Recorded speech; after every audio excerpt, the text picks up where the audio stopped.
happy to welcome Panos Ipeirotis from Colombia, who is our speaker this afternoon. As you all know, he's going to be talking about classifying and searching hidden web text databases and QProber. So, please. Thank you. My name is Panos Ipeirotis. I'm a computer science PhD student at Columbia University, and I will be presenting the topic of my thesis, classifying and searching hidden web databases. So, to start, let me give you first the definition of what exactly hidden web is. So, to understand better what hidden web is, it's better to contrast it with the notion of the surface web. The surface web is the pages that we can retrieve by searching in a traditional search engines. Also, what is special about the pages that exist on the surface web? Essentially, what we have is we have a link structure that connects the different pages together. So, search engines like Google take advantage of this link structure, and they start from a few pages, they follow the links, they retrieve the content, they index it, and they make it available through a centralized search interface. However, there is a lot of content available on the web that is not available through hyperlink structure. This is the content which is part of the hidden web. So what is different? The difference is that the content is stored inside databases. So there are not direct hyperlinks that point to these pages. Instead, in order to retrieve this content, someone has to go to a web form that has a search interface, go there, type a few keywords as query, and get back a dynamically generated list of results that contain the hyperlinks to these pages. So what happens is that current search engines don't know how to handle web forms. So they don't know how to submit the queries, and they cannot get to this page to get the links to these documents. So all the content which is stored inside these databases remains invisible. So are there a lot of such databases? Yes, there are a lot. But a traditional example is the US patents database. Suppose that someone is looking for a patent, for different patents on wireless networks. So, in order to find different patents, someone can go to the US Patent and Trademarks Office website, which is available at this URL, type a query wireless network, and the database will return back about 25,000 matches. On the other hand, if someone goes to Google and says, okay, I want all the documents from the US Patents database, and restrict the results to come only from the US Patents database, and submit the same query wireless network, Google is going to give back 0 matches. So what we can see is that the valuable content that is stored in these databases is not available through traditional search engines like Google. And of course, the US Patents database is not the only example. The Library of Congress is another example. The PubMed medical database that contains about 10 million research articles on the health domain is also part of the hidden web and is not accessible through Google. Yes. Approximately what portion of the web is hidden? There have been some studies. There is a study published in 2000 and that estimated the size of the surface web to be around 3 billion documents, and the size of the hidden web to be about 500 billion documents. So to be 2 orders of magnitude larger than the content that is available on the web. And as you can see, it's not spam content, it's content that is high quality. Don't any of the search engines recognize that these are database pages, and while running your query, also sort of put the query into the search, whatever you've typed in there? No. And no. Actually, this is the main topic of my thesis. This is something that I would like to work on. But current search engines do not do that. They don't recognize databases and they don't know how to interact with them. And where would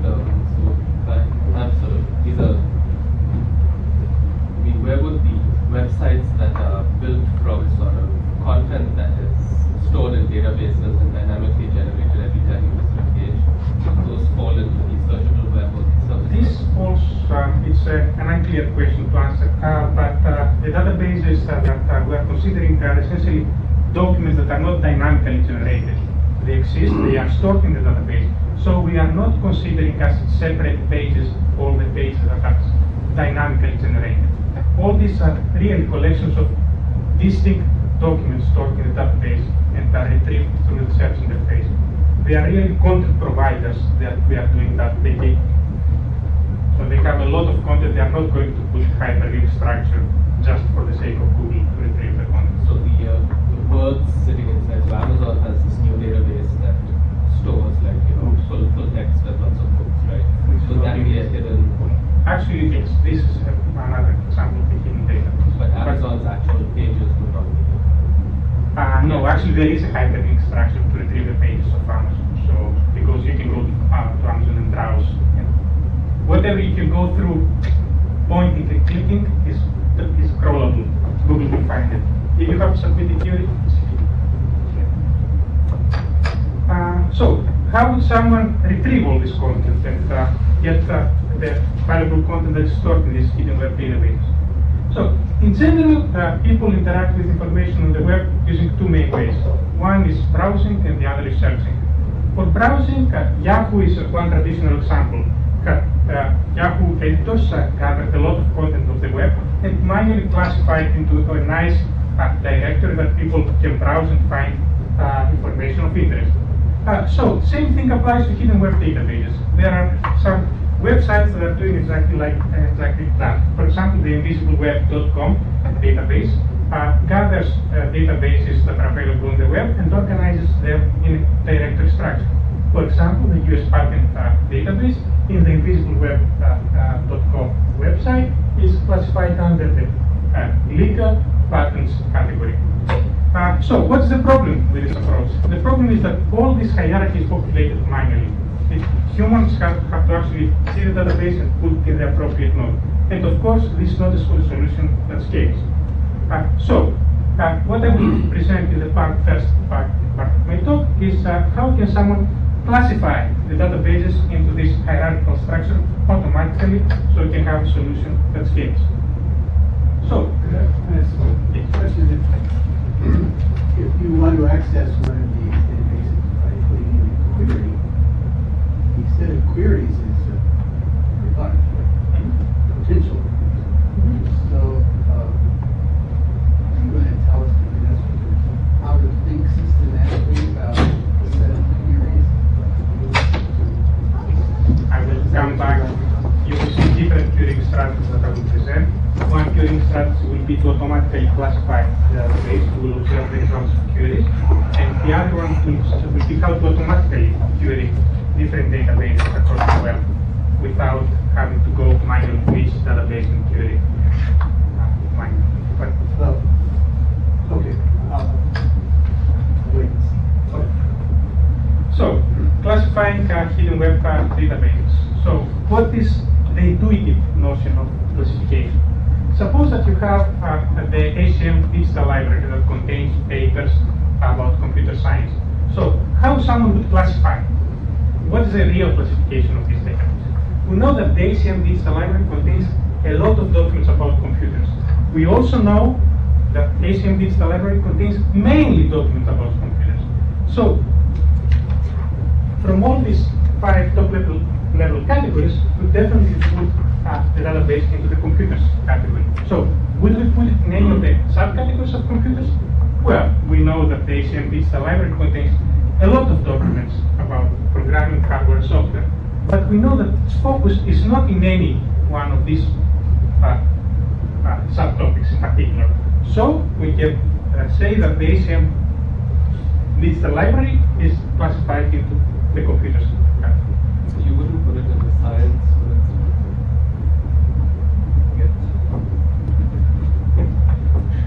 So how do we formalize this definition of classification? In order to formalize the definition, we define the notion of coverage of a database about this particular topic, which is the number of documents in the database that are about a specific topic, and the specificity, which is the fraction of documents in the database which are about this particular category. So, and secondly, to have the classification, we define 2 thresholds, the coverage threshold and the specificity threshold, and we say that the database should be classified into one category when its coverage about this category exceeds the coverage threshold. For example, it contains more than 100 documents about the given topic, And we also see that a significant fraction of the contents of this database belong to that category. For example, more than 40% of the documents in the database are about this category. So, as you can see, what we need in order to classify a database in a hierarchical classification scheme is the number of documents in the database that are about a specific topic. So, how we can do that? What we can do is we can go through all the documents of the database and use some state-of-the-art machine learning techniques that will classify the documents automatically into the appropriate category. So we'll take all the documents in the database, we'll run it through a support vector machine, through a C4.5 decision tree, and we'll find its category. And then at the end, given the topic distribution, we'll classify it into the appropriate category. So what is the problem? The problem is, as I have mentioned before, is that we don't have access to the contents of the hidden web database. So the goal is to discover the topic distribution. However, we don't have access to the full contents of the database. We only have a very limited search interface through which we can submit queries to the database. And of course, we should not overload the database with query. For example, sending millions of queries, hoping that we'll treat all the documents from the database. So, what is the key observation that we make and will help us classify the database appropriately? We'll see that if we send queries to the database, only queries that are about the topic of the database will generate a large number of matches. For example, if we have a health database and we send a query about cancer, it will generate a large number of matches. The same database, if we send a query about MBA NICS, it will return 0 or very few matches. So we have an indication of what is the topic of the database. So, is it important for us to understand how you find these databases in the first place? I'm not going to talk about it in the talk, but the brief answer is that you can have a web crawler that will examine different pages, and when it gets a form, it can decide whether this form hides a database behind it or not. But we can take that offline and I can explain with more details how you can do that, but I'm not describing it. So, this is the overview of our classification approach. What we need is actually to derive automatically these queries that are topically focused. So, what we will do is we'll train first a document classifier that can classify a document into different categories. Then, from this classifier, we are going to extract queries that are topic specific. Then, we'll send these queries to the database, and then we'll take back the number of matches that these queries generate. We'll adjust them using the technique that I've described, and based on the resulting topic distribution and using the coverage and specificity that I described before, we'll classify the database into the appropriate category. So, training the document classified. How we'll do that? First of all, we get a training set of documents that have been assigned, pre-classified into different categories, for example, in sports, into health, and so on. Then we'll take the documents and we'll extract the best features to characterize, the best words that can be used for the classification purpose. So in order to do that, we have used the zip flow, dropping as carrying the features words that appear in very few documents, and we have used the information theoretic feature selection algorithm developed by one of my co-authors, Miran Sahami, in the publication called Sahami 96. Then, given the set of documents, we'll train the classifier, which will be essentially a black box for our purposes that takes as input a document and gives back the category of the document, or maybe the categories of the document if this document belongs to multiple categories. Where did those categories come from? They are pre-selected. You can get them, for example, from Yahoo. You go to Yahoo, you see what is hierarchy that is used. So there are many different taxonomies that someone. So you're basically going to be limited to whatever taxonomy you select. For this particular work, yes, we did identify to explain how to adapt this, the more general scenario.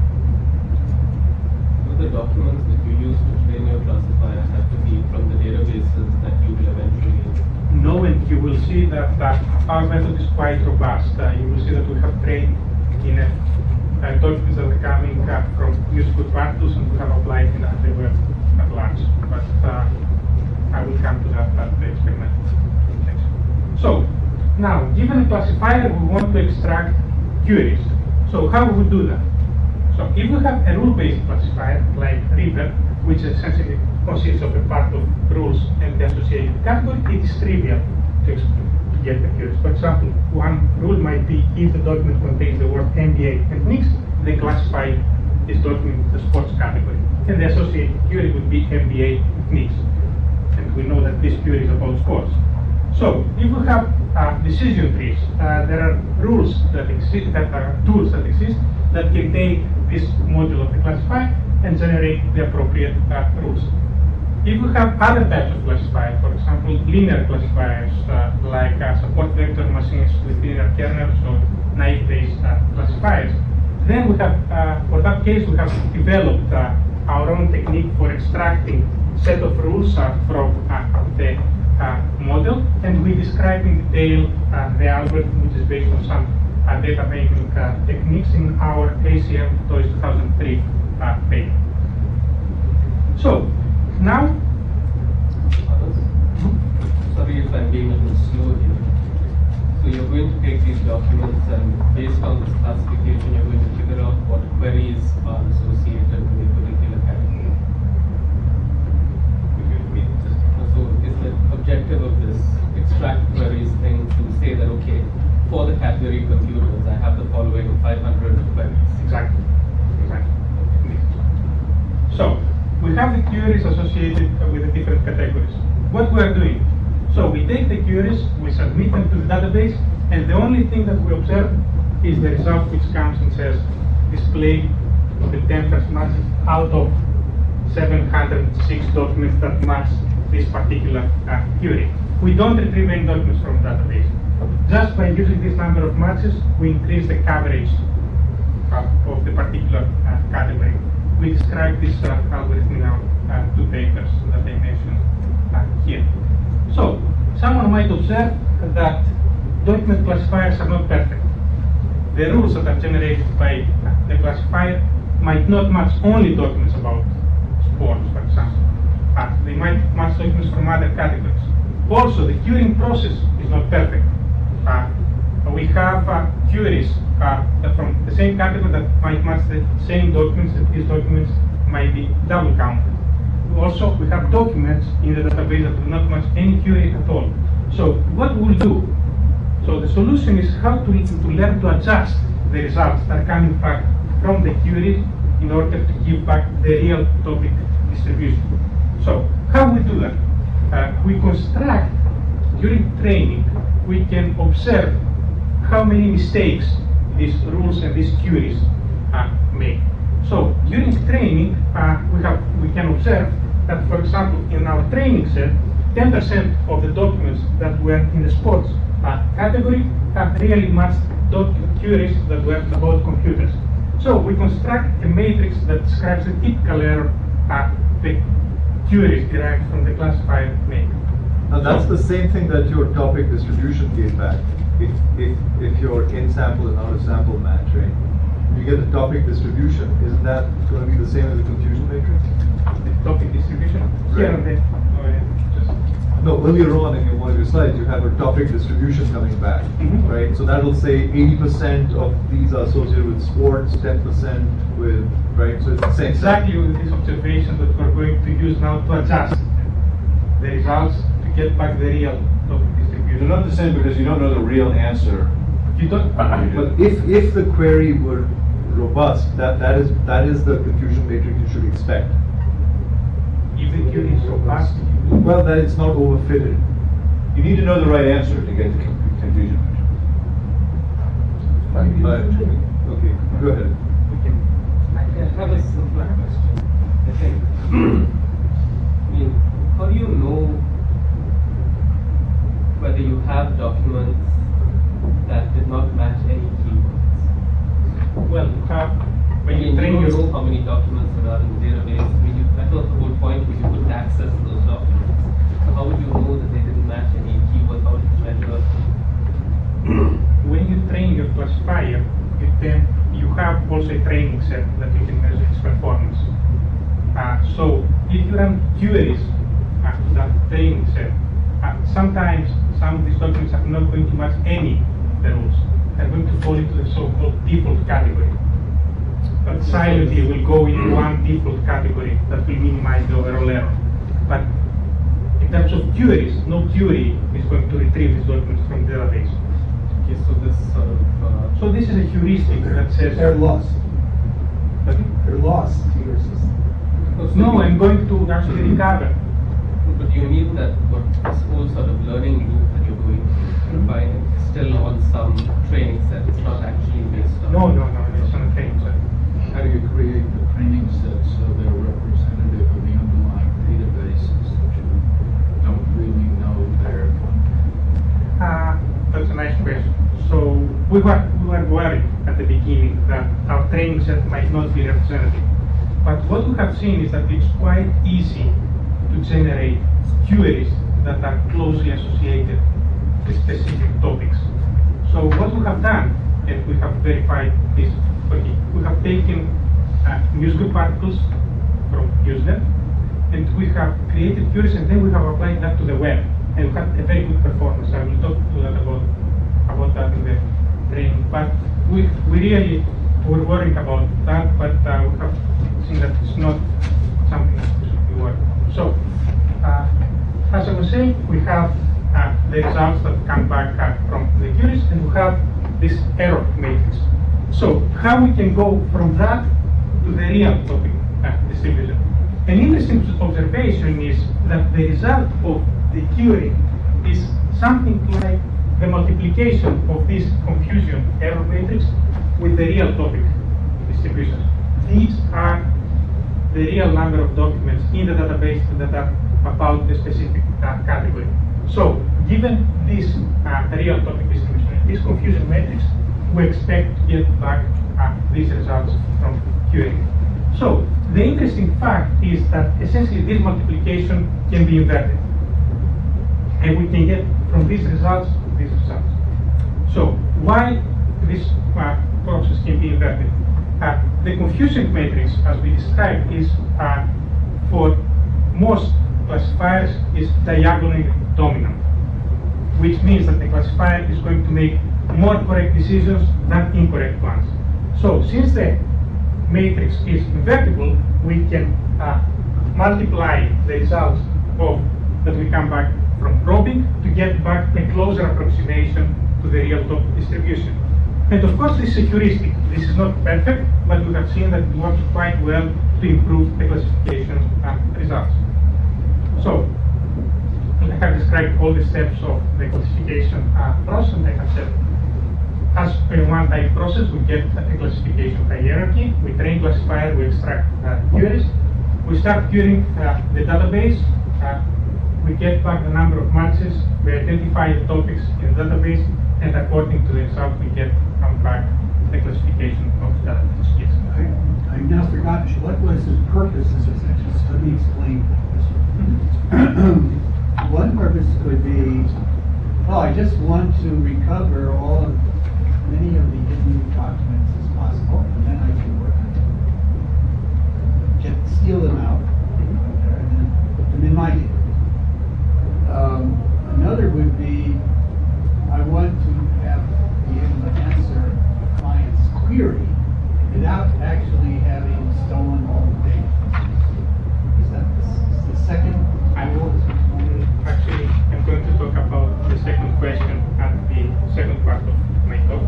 So, then, if it's the first question, it's not the first either.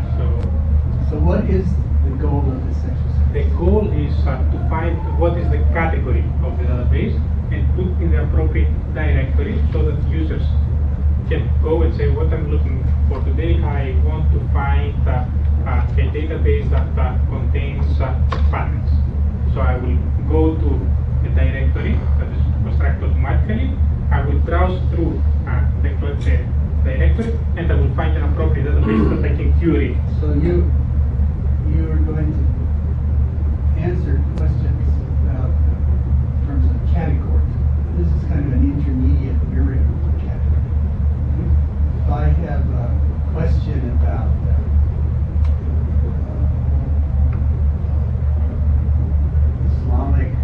building in the 14th century in Basra. Why do I have to be bothered by giving you a category? I just want everything written about that subject. So you want to submit the query and get back the results, right? Yeah. I will talk about that in a second. So we have this classification approach that can take database and populate a hierarchy. So we want to evaluate that. So what we do? We took a subset of the Yahoo hierarchy, 72 nodes, 4 levels. You can see a small subset here. And then, in order to have pre-classified documents in the database, we have been to Usenet and we have selected news groups and we assign them categories. For example, the newsgroup Music Classical, we assigned it to the Art Music Classical category. So we took all the articles from that database during April, May 2000, and we have considered them as pre-classified into the given category. So we're taking a subset of all these documents. We have trained classifiers and we have constructed the queries and the confusion matrices.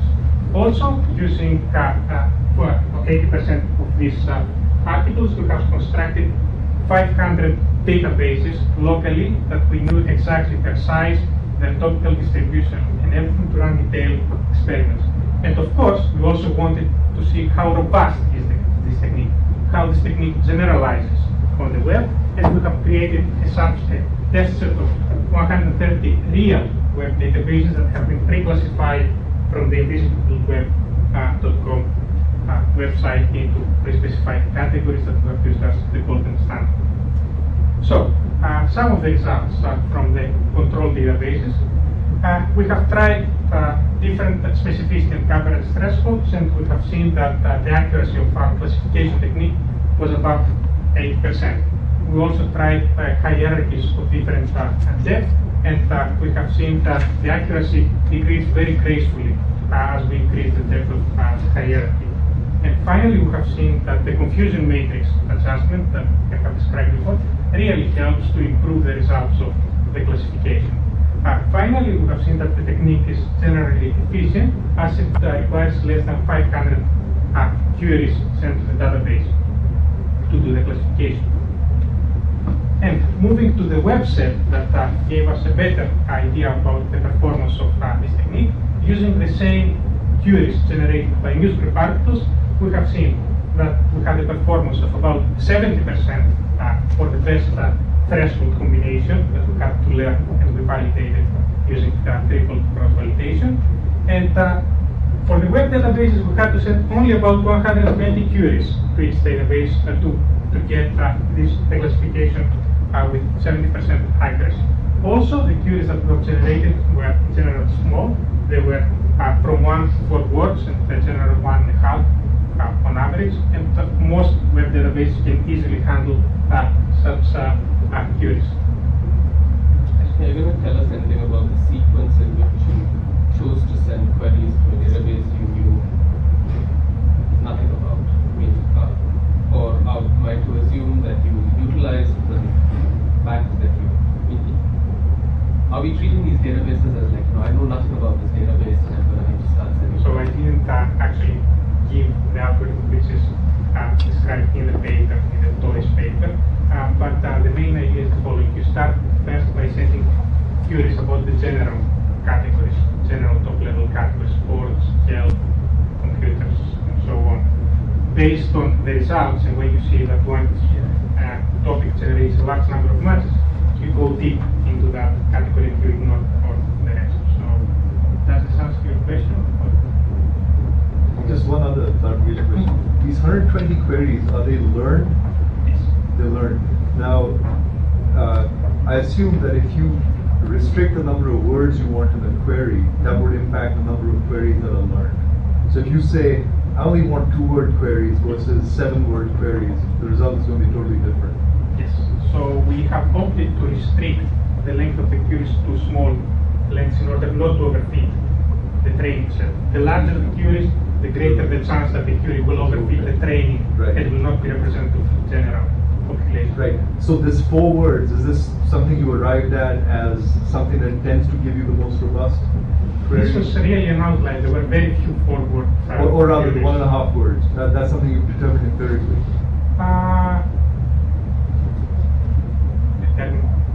Empirically as giving you yes, the best. Actually, yes, we tried classifiers that with generating different lengths of queries, and we have seen that in general small queries are much better than long ones because they don't overfeed the training set. The larger queries give better results for the training, but they don't generalize. So we opt for the lower end of the query. So I don't know if you have time. So we also run quite a few other experiments to have examined the effect of different choice of document classifiers, and we have seen that support rules extract from support vector machines and Ariba give usually the best results. We have examined what are the benefits of feature selection. We have examined different retrieval interfaces. We have examined what is the effect of eliminating the overlap of queries. If we say we send first one query, then we send the next queries by negating the queries that we have sent before. And finally, we have seen that our approach is much better than even for searchable for databases that have crawlable content. So it's much better to set queries to the database to get the classification than retrieving all the content and running the classifiers for each one of them, and the results in the articles. So now I'm going to go to the second part of my talk, which is how can someone search over a large number of hidden web databases that are available on the web. Yes. Just one question on your classification. What is feature selection is? The feature selection step actually selects before training the classifier what words we should use in order to get the best results from the classification. So if you give many possible features, which in our case are words, as possible candidate features, the resulting classifiers will tend to overfit the training set. On the other hand, if you restrict your possible features to a smaller subset, then the classifiers will tend to generate better queries that can separate better the documents. So the feature selection is just restricting the number of vocabulary of the queries, yes. So, going to the second part of my talk, I described how someone can create a directory, and now I'm going to describe how can someone get a query and query simultaneously many different databases on the web to get back the most promising results. So, this is achieved using the so-called meta search. So, what does a meta search do? A meta searcher gets a simple query, and having access to many thousands of databases, decides which databases are the most appropriate for the given query. So, a meta searcher that would get a simple query thrombopinia, which is a blood disease, and having access, let's say, to 3 databases: PubMed, which is a health database, the New York Times archive, and the patents database, and knowing how many times each word appears to each database, might decide that the PubMed database, which contains 25,000 times the word thrombopinia, it's a more preferable choice than the New York Times archive that contains no occurrence of the word thrombopinia, or the US patents database that contains very few. So, as I have said, the database selection algorithms rely on knowing these frequencies of the words in the different databases, which might look like that. For example, for the PubMed database, we have the vocabulary, you have all the words that appear in the database and their frequency. For example, the cancer database in the PubMed, the cancer word in the PubMed database appears approximately to 1,500,000 times. How did you get this information? Very good question. You don't know it. You don't know it. So this is the main problem. Given a set of autonomous hidden web database that, of course, do not export this information. How do you extract this information? So, one approach is the following, that was presented by researchers at Carnegie Mellon University, by Jamie Callan and Connell Toys paper. I think I must have missed something. Could you just back up? Yes. So we know we want thrombopenia, Yes. and so what? Literally. Yeah, we don't want thrombopenia. So why not just send thrombopenia to all of them and look and see how many were retrieved and take the most? Suppose that you have 5,000 databases available. Do you really want for each incoming query to broadcast? It's really, first of all, an efficiency issue. You don't want to overload the network with many queries. Second, if you send it to databases that are not relevant to the query, you're going to get back results that might not be relevant. And why don't you use the classification grid, the thrombopenia falls And into handle it. So, as I said, the goal is now to construct these content summaries that will be used to guide the queries to the appropriate database. So one technique to construct such content summaries is go send a few random queries to the database, get back a few documents, and based on the words that appear in these documents and how many times these words appear in the sample, you construct this content summary. So, what are the problems with this approach? First of all, by sending random queries, we might retrieve documents that are not representative of the content of the database. Second, since we're going to retrieve very few documents for efficiency issues, the frequencies of the words in these content summaries are going to be compressed to the sample size range.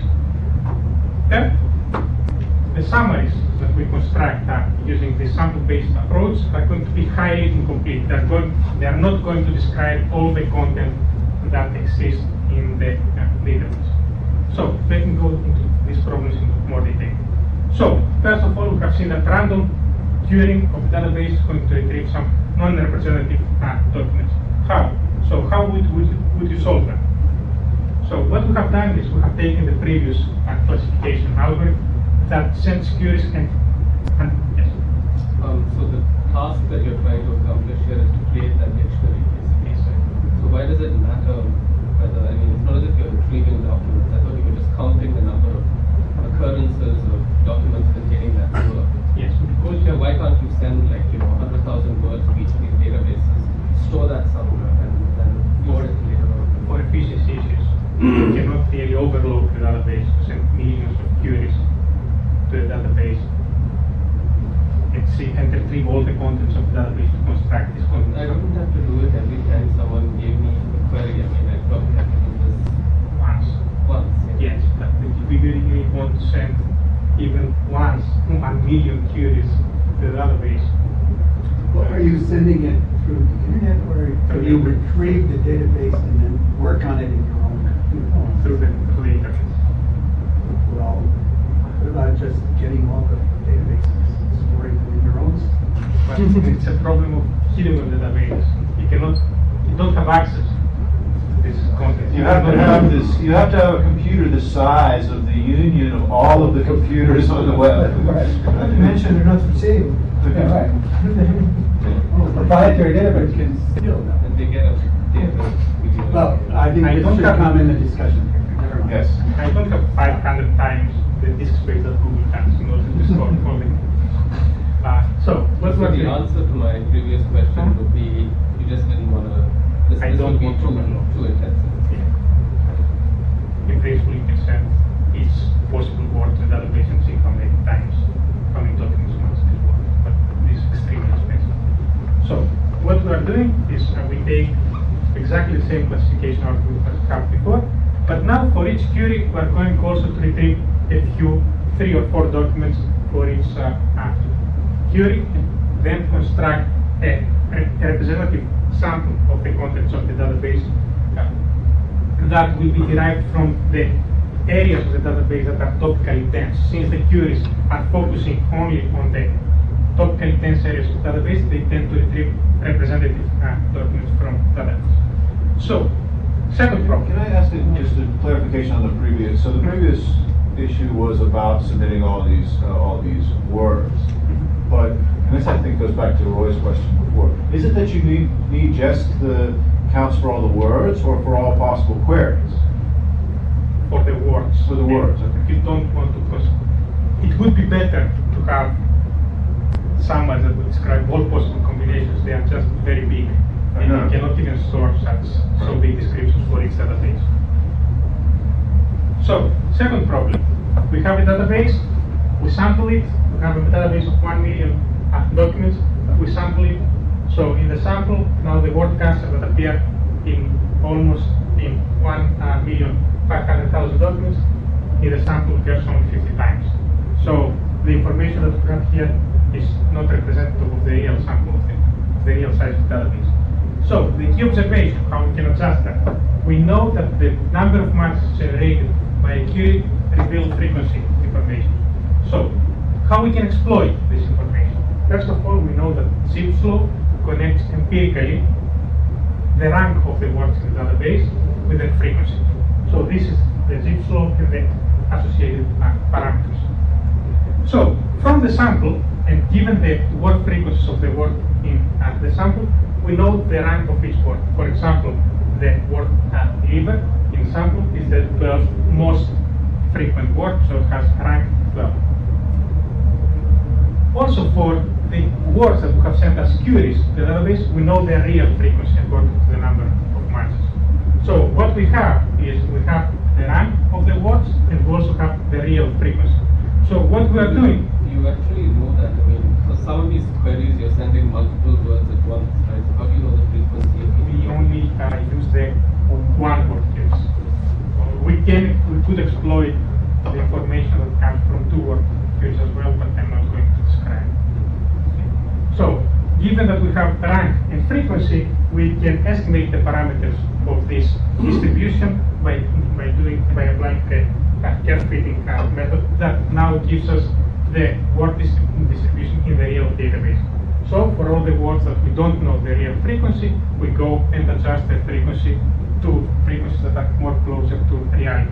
We have presented these results in the LDB 2002 paper. So, as an example, the PubMed database, we have run our sampling algorithm. We have adjusted the frequencies, and here it is. We have estimated that the PubMed database contains about 9 million documents. In reality, it contains 11, but you can see still that the estimate is quite good. The word hard, we estimate that appears in about 600,000 documents. In reality, it appears close to 700, but still it's a very good estimate.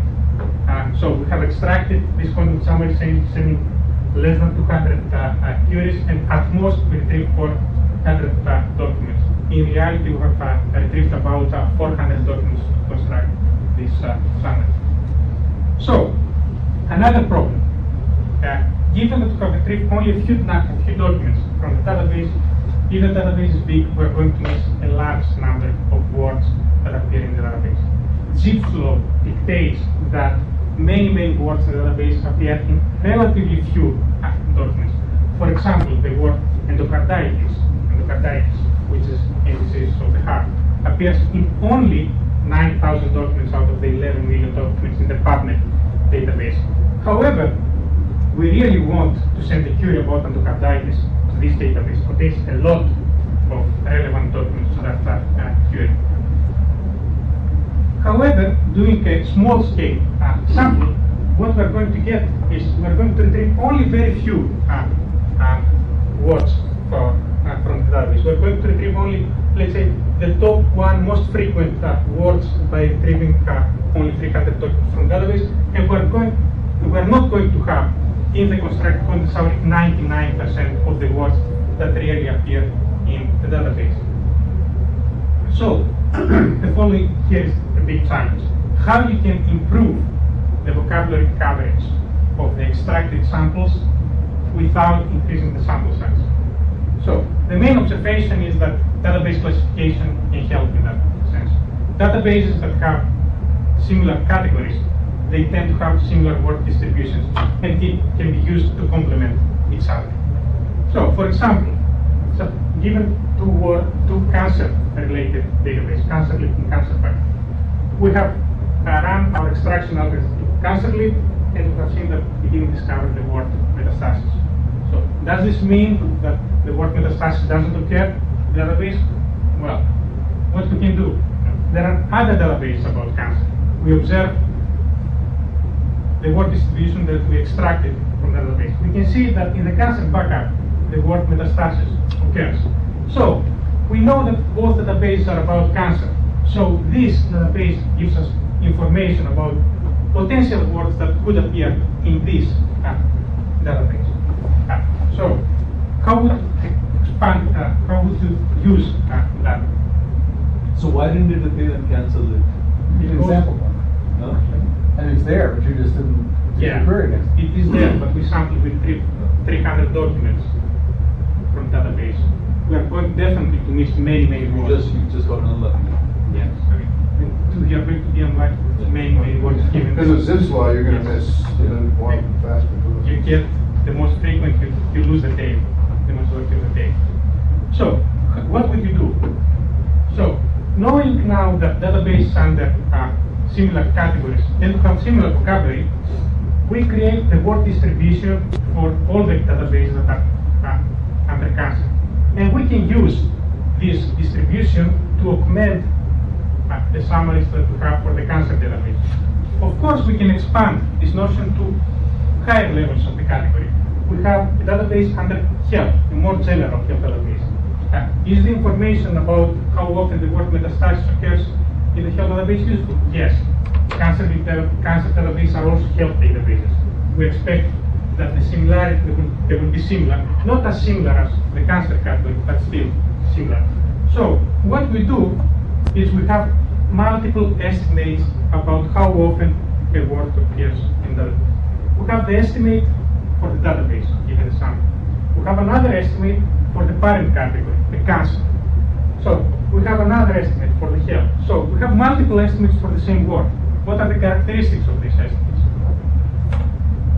Estimates for databases tend to be based on small samples, so more uncertain. As you go up, you get estimates which are not as specific for the database, but they are less uncertain. You go up, same thing. You have much higher sample here. You are much more confident about how often the word metastasis occurs. But this distribution is not as specific for that. So, how come someone can combine these estimates? Yes. How did you get such a much larger sample by just adding up all the samples of the leaves? Yes. Is that how? Because you have all the different databases. Yes. But you had to at least have one query of one database that queried metastasis, right? Not necessarily, because you might send a query to the database, and the document that you get back will contain the word metastasis. Oh, okay. Right. So when the results of this work is going to appear this year in Signal 2004. So what we have done, we said that we are going to combine all the different estimates and we're going to smooth the probabilities using a weighted scheme. So we take all the different estimates and we weight them using a maximum likelihood estimate that says that the new content summary of the database will maximize the probability that this database is a database that generated the given sample and is a database under cancer, health, and is a root database. And this technique actually avoids this sparse data problem and decreases the risk of having unreliable estimates. So, going up a level. So given these content summaries, an algorithm which decides which database should be selected for a given query assigns a score to each database given this summary. So, given the sampling approach that we take to construct the summaries, we know that the frequency estimates are uncertain.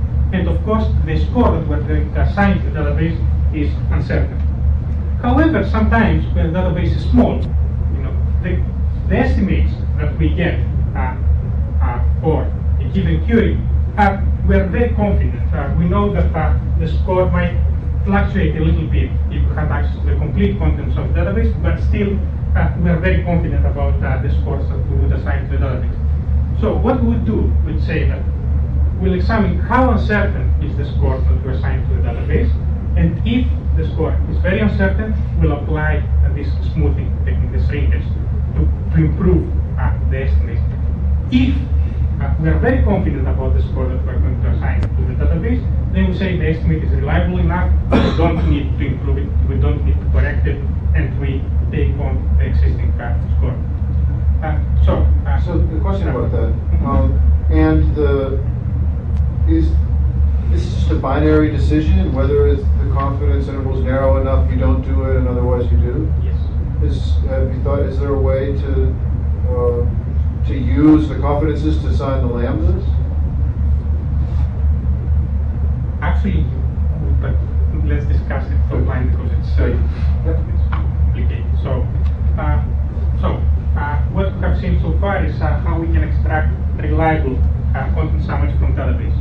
First of all, we introduced the focused sampling techniques that retrieves documents that are representative for the database. Second, we have proposed a technique that can adjust the frequency estimates to get better estimates for the frequencies of the words. And third, we have showed how we can use the database classification to improve the coverage and the quality of the extracted content summaries. So, given the content summaries, given the improvement techniques that we have applied, what's the searching algorithm? First of all, we go on the web, we find databases, we classify them, and we extract the samples, we adjust the frequencies. Now we have a description for each database on the web. Then the meta searches for each query. And for each database, it goes and assigns a score using the extracted content summary. We examine how uncertain is the score. If the score is highly uncertain, we apply the correction, the shrinkage correction, and we assign the score, otherwise we keep the existing one. We take the databases that score most highly, that have the highest scores for the given database, and we query only them.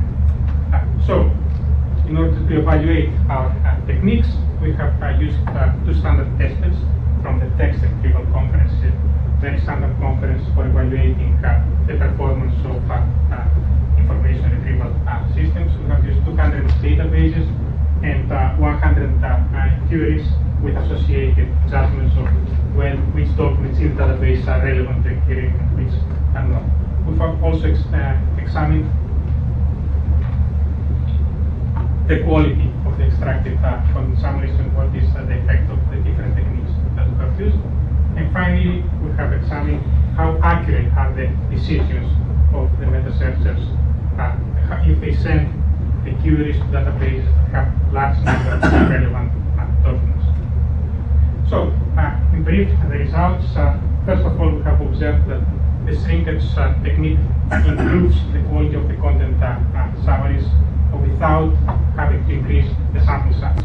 Second, we have seen that the frequency estimation that we have proposed gives very accurate estimates of the frequencies with an error rate of plus minus 25%, which is very good for database selection decisions.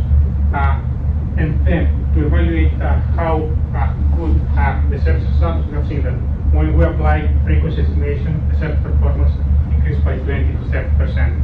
When we have used the focused sampling approach, the generated content summaries improved the selection decision by 40 to 50%, and the adaptive application of shrinkage when we increased the performance of up to 100%. It selected databases with up to twice the number of relevant documents for a given query. Also, we have examined the effect of shrinkage across a large number of different configurations. We have seen that this is very robust, consistently throughout the different settings, improve the performance. How much can it hurt you if you just always used your adjustment? And actually, that was a big disappointment when we're running. We have seen that it doesn't always improve the results, mainly because sometimes you have very accurate estimates. When you sample does it hurt? small, I can understand why you won't improve them, but does it hurt them? because it makes some databases be more promising than they are. So you select these databases instead of some others that have large number of relevant documents. So by applying the shrinkage, you increase the probability that So you mean the adaptive application of shrinkage improves it over no shrinkage, or improves it over the... over no shrinkage. Over no shrinkage. Well, not. Yeah. So the percentages are additive or? No, they are not. They are compact.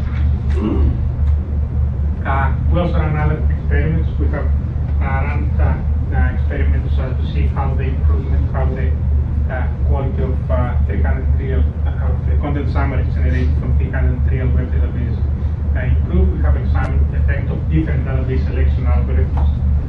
We have examined the effect of stemming and what happens if we eliminate stop quotes. All the results in an upcoming Signal 2000 paper that we are going to. What do you mean by the second bullet? Are you comparing your database selection algorithm to these, or is that No. These are actually all these algorithms. We plug them into our architecture. These algorithms select databases given the content summaries. So what we have done is we improved the quality of the extracted content summaries, and we have seen what is the result when you use this algorithm, the selection algorithm, with the non-improved content summary of the database.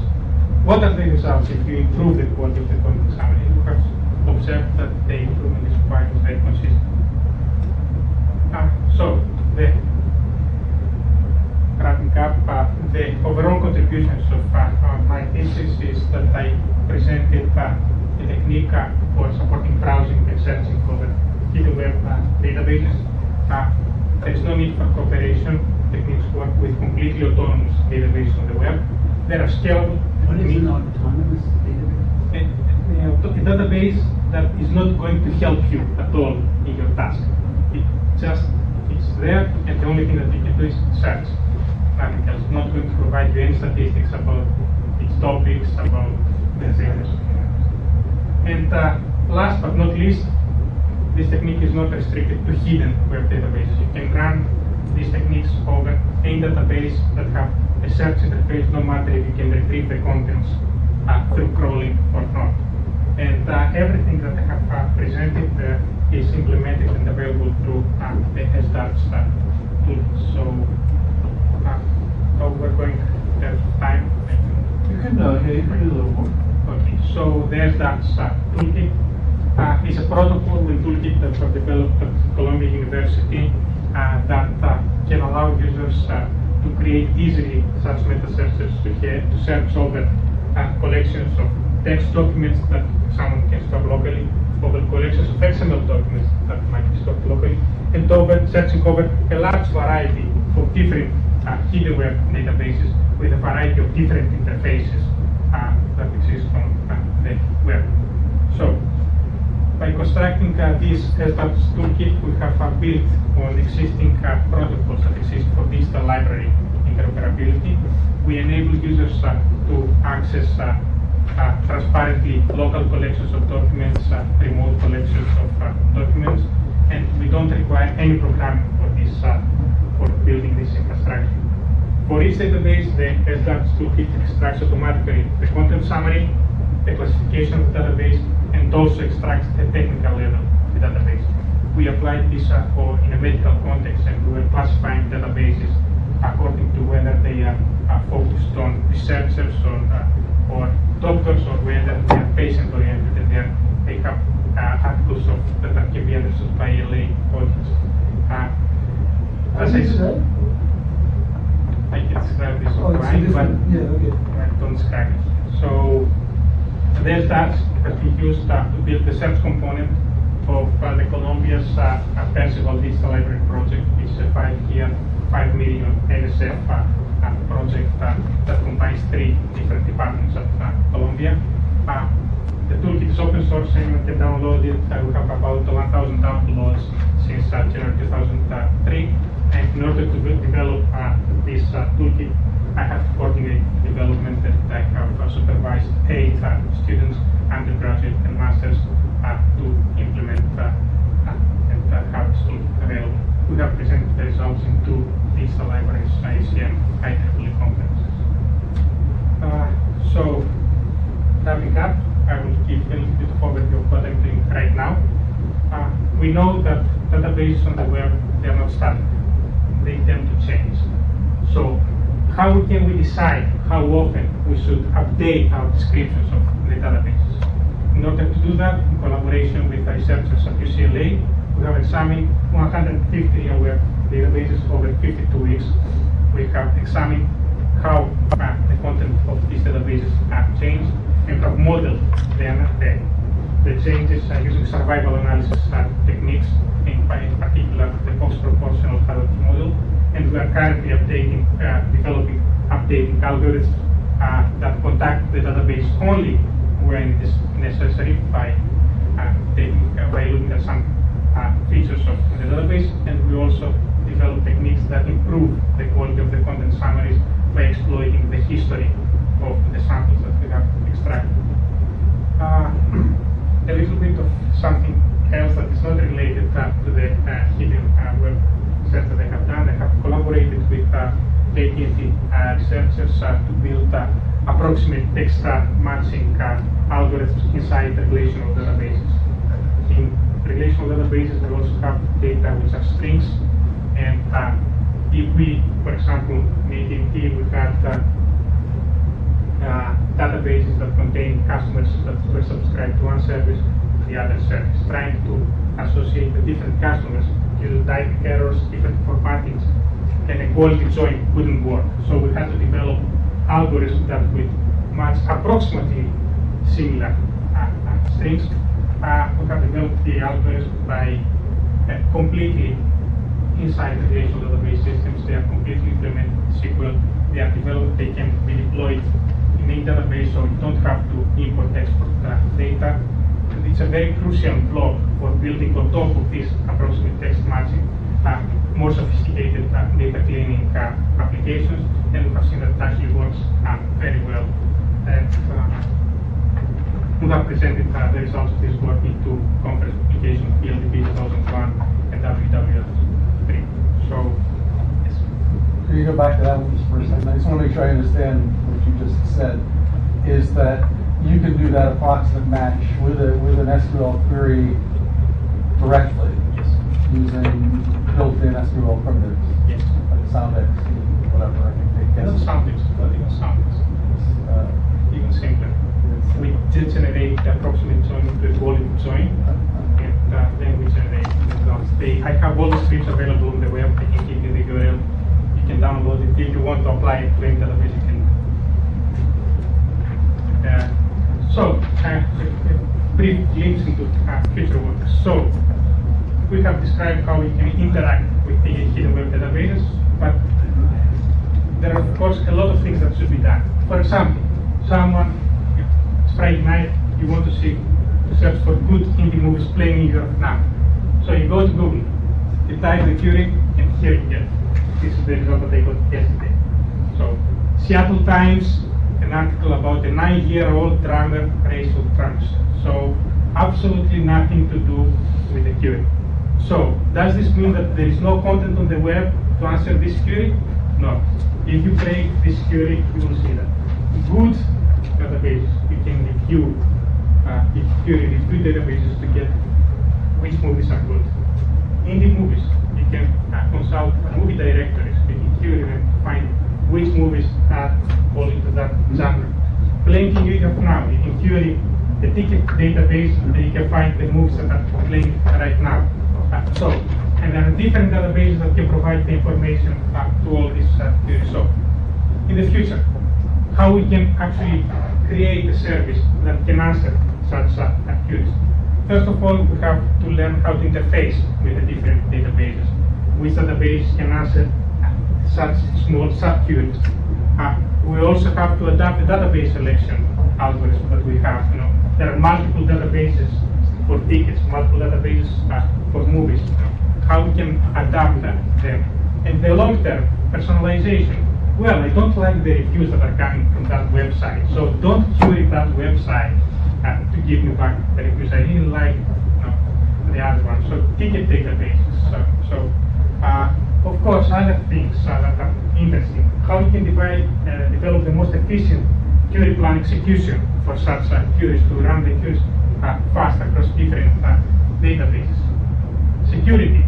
If I send a query, is directed to a database that I don't have access to, I get an indirect feedback that this database contains something relevant to that query, and we don't want privacy. Do we really want a service to contact databases that we don't trust, and having this database knowing that we're looking for something relevant to the given query? Quite a few challenges. Understanding also the semantics and parsing this query into this subclass is very interesting. That can require NLP techniques, that can be require machine learning techniques, a combination across different fields inside the entities. So, a few sample publications that I have talked about with my talk. You can find all the papers that have written on my webpage. So, thank you. Any questions? So I have a question. Yes.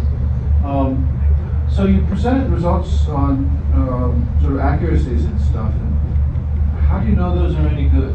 So 70% or 80%? About classification. Well, say about the classification, for example. For example, for the classification, what we have done, there was the invisibleWeb.com website. That human editors were discovering databases, but manually classifying databases. So we took all these databases and we classified them automatically. We had the golden standard. Right, no, I think I understand how you got 80%. I was wondering, how do you know 80% is good versus bad? It gives a very reasonably good hierarchy. We have browsed the hierarchy afterwards, and we have seen that even when we were doing the mistake, it was pushing the database a little bit more. Instead of having it at computers, we're pushing it to software, or we're keeping it one level above the not the correct one. So the errors were not terrible, but we have constructed some strict metrics to penalize heavily in such cases. We didn't want to. So I guess the flip side of the question is, in some cases was the gold standard wrong? Did your algorithm do better? So if it puts it one Yes, level up or one level down? Actually, I can give you the result. We had the Borland website. Borland at some point changed the business model and switched from developing generic programming tools to Java tools. So the database was classified under programming. Our technique classified it under Java. So it was a mistake, but actually we detected that the real focus of the database was in Java. So I can even show a demo of that particular classification. So if people are interested, I can run a quick demo of the classification. Oh, yeah. You want? Yeah. Of course. So while you're doing that, are there invisible web databases that return you the counts but make you pay for the documents? Yes. New York Times archive. So they'll tell you there are so many. Give you some. Even better for them. Oh, look how many documents we have. But And then no you one can has to sum pay. it, because otherwise they could tell you.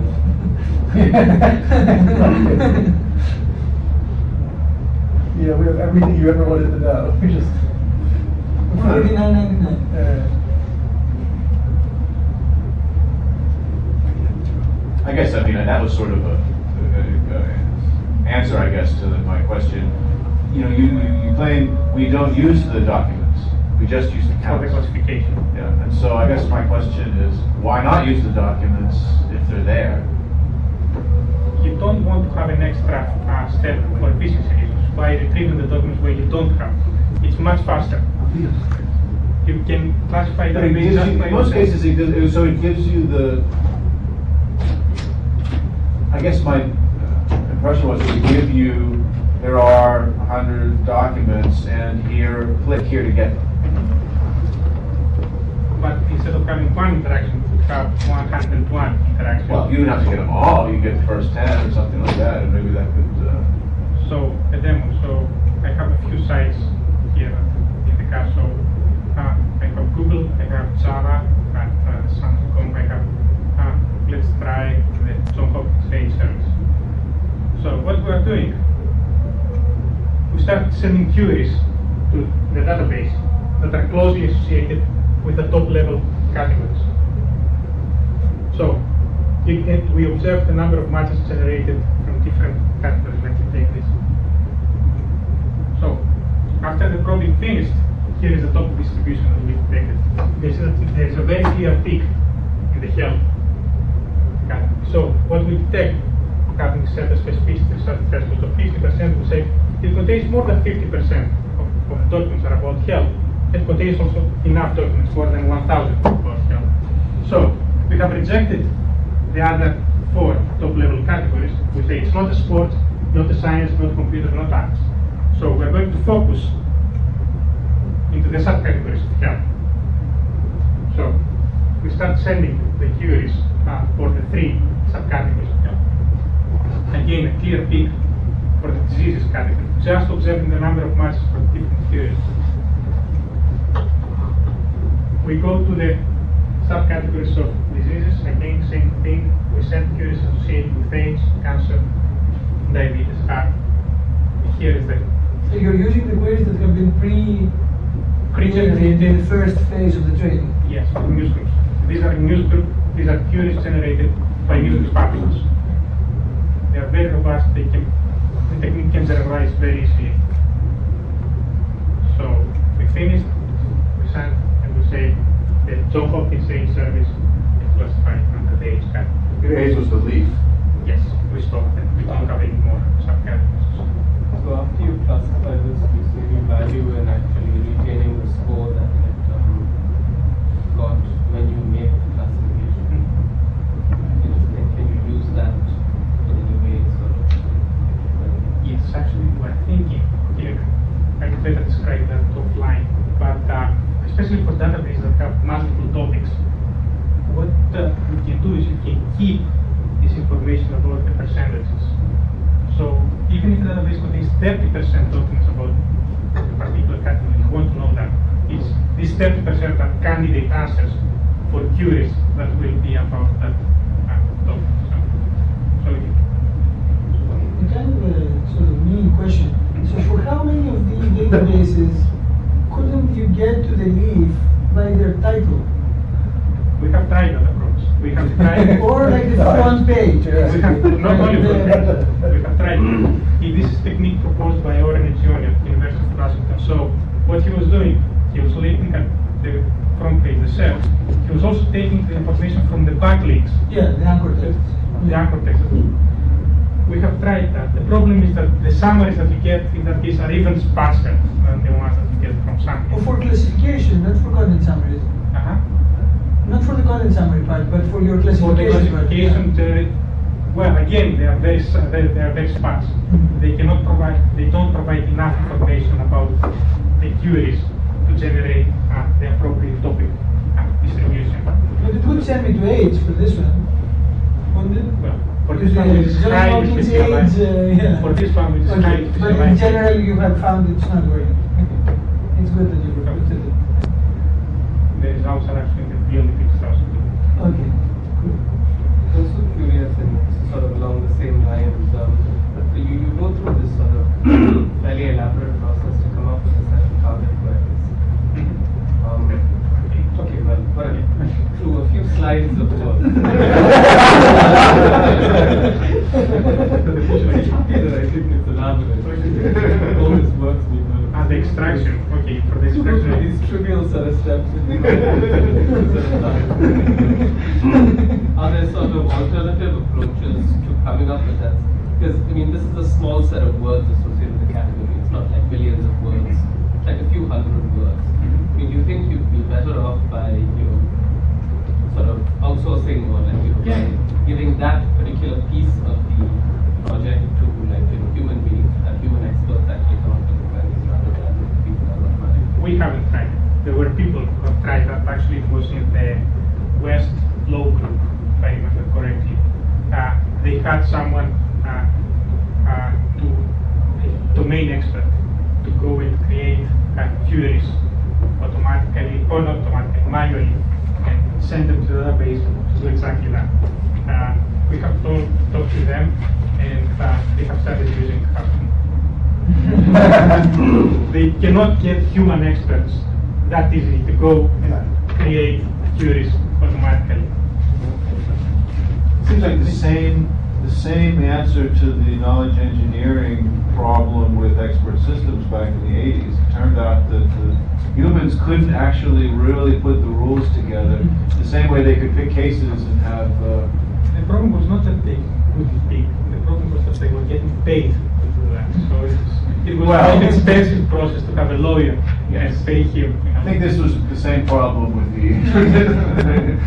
They probably could have done it if you had spent enough money on it. Not in all cases. Sorry. Yes. Maybe you already mentioned. So you enter all these databases manually before processing. All these databases you enter manually. Yes. And all these databases have different query URLs. So you also enter all of these different URLs and you learn before. Just okay. So did you ever think about discovering the hidden databases on the search engines and also maybe even discovering their query mechanisms and like automating all of this process? Good question. Actually, I get that question. Yes, we have tried that. It should be like one and totally automated process. Then. Yeah. So because it seems that going back to my Future work. no, it's past work. So what you can do is the crawler. If you set up a web crawler, it will get to that page. So by examining that web page, we have done work on that, and we can examine whether this form that we observe actually hides a database behind. What we have done, just a brief overview, is we send a few queries to the database, and we observe the results. If all the results are always the same, so something like not found or access denied or something like that. So we ran principal component analysis in the results, and we have seen that when you don't get many different results, this database, either we cannot handle it, maybe it's a Chinese database, okay, you send English queries, we cannot retrieve it from Chinese database. Or it is not an interface to search the database. So. And how do you discover the database related URLs? I mean, do you have, for example, specific keywords like search or, I mean... That was one approach actually. I have tried to In my office, we demonstrate did a search in Google on search and submit and stuff. And we got 3 million hits immediately on what looked like databases. So, but we also observed that a lot of people tend to spam these results. And so I guess the other piece, I guess this is actually, I'm glad you asked because I had meant to, but I forgot. But the other, so now this is a method that could automate the finding of the databases. And then you also have the wrapper that needs to be built, right, to actually get the counts and stuff like that. It looked on one slide like you had something about automatic wrapper building as well. Is that correct? Maybe that was future work. No, That was on the PC. I thought that was one of the last slides you had something about. okay. Yeah. I know there's been some on sort of semi-automated. I didn't know about sort of, but since you have such a focused task, can you do completely automated wrapper? I haven't focused on that problem for my thesis. There are a lot of people who are working on that. For our purposes, it was quite easy to build automatically wrappers because the only thing that we really need to do is find out which text fields we should fill in and what should be the settings and find out to discover the number of matches, which we can do very easily just with regular expressions. And it was very easy to discover the pattern that reports the number of matches. And we didn't go into the problem deciding that this is an author field, this is. We did try to do schema detection and to understand what's the schema of that. There is a lot of work in that area. Yes. But then, when your classifier, when your first stage generates the queries, in order to submit them, you need to submit them in the right way, though. And so you need to know what word is an author or not, or you try those combinations. You don't want to know that this is an author. You just want to know that this is not the field that you should fill in. Okay. This is not you should fill in the text. The text. So Exactly. by sending MBA nicks to the authors, you're going to get continuously back the same page that says no author found, no author found. So you understand that there's nothing hidden behind that field. It's not something. So if your search comes back with 315 databases, your automatic search comes back and says, I found 315 databases. Then there is a step of 315 somewhat manual identifications of the thing. And then after that, it's all automatic. Yes, one last question on something you mentioned in passing. So the rules that you generate from, let's say, an SVM classification, how do they seem to compare with the rules generated by Reaper? Very So interesting basically, result. can we- Very interesting result. I was not expecting it, but SVMs, when you do the rule extraction, and the rule extraction was not the focus of my case. It was rather, it was a nice algorithm based on data mining algorithms that can derive these rules, but it was not the focus. They were almost as good as the results from Reaper. So you take SVMs, you run the rule extraction, you get a performance. It was not outperforming Reaper now, but it was very close.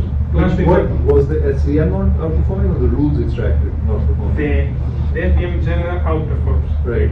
So the rules extracted from SVM were close to outperform Reaper. So the NPM per se definitely outperforms. And so this was using your technique by taking the high-weighted terms, Yes. right?